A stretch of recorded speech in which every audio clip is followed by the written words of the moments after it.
Mr. Speaker, I'd like to start out by giving sincere thanks to everyone who has been involved in this issue. It has really been a struggle arriving at this point because the ability to determine who is exactly homeless has such infinite proportions that it's been very difficult to come to an agreement. However, the substance of this bill, the majority of the players support all sides of this on all sides of the debate. That would be on both sides of the aisle and in both chambers.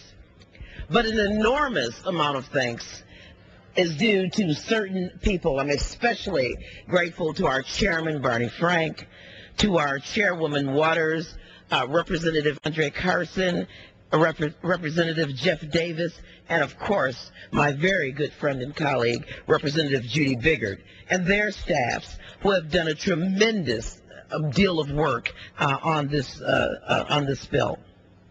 And all of the advocates who have worked so patiently with us.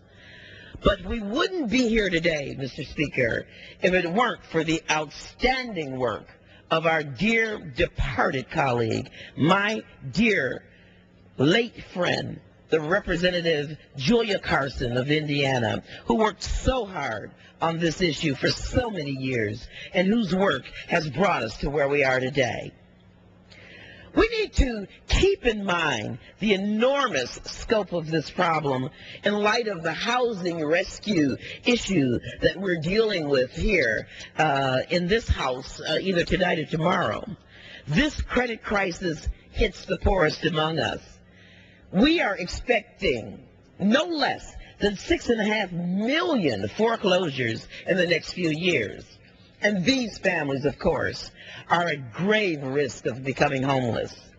Whether they're doubled up with a family member, sleeping in a shelter, or spending the nights on the street, our cities and towns are due to face a tidal wave of people in need.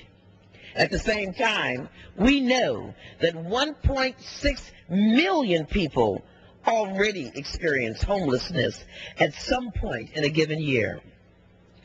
The mobility of kids due to housing insecurity and the education they receive is another huge problem.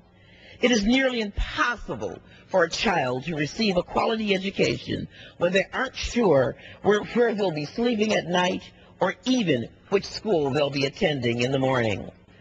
I think about at-risk status of families and children in my own district, where 80% of the kids in our school system are eligible for free or reduced lunch. This bill provides a great deal of support for these families. First, we expand HUD's definition of homelessness.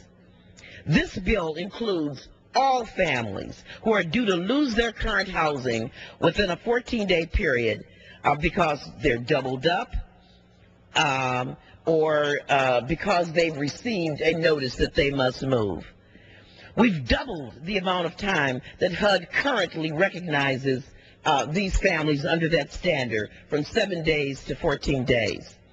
This bill specifically clarifies that anyone fleeing a domestic violence situation is homeless. We provide double funding for the Emergency Solutions Program, up to 20% of all funds, and then require that at least half of that money be spent on so-called homelessness prevention activities, which would be those who are couch surfing, that is, they're spending the night from couch to couch, they're doubled up, or otherwise fall outside of HUD's current definition. We also provide localities with additional flexibility to use up to 10% of their continuum of care funding to serve doubled up families. Finally, we have provisions to include children and their families who are defined as homeless under other federal statutes. This bill is not perfect, but few pieces of legislation are.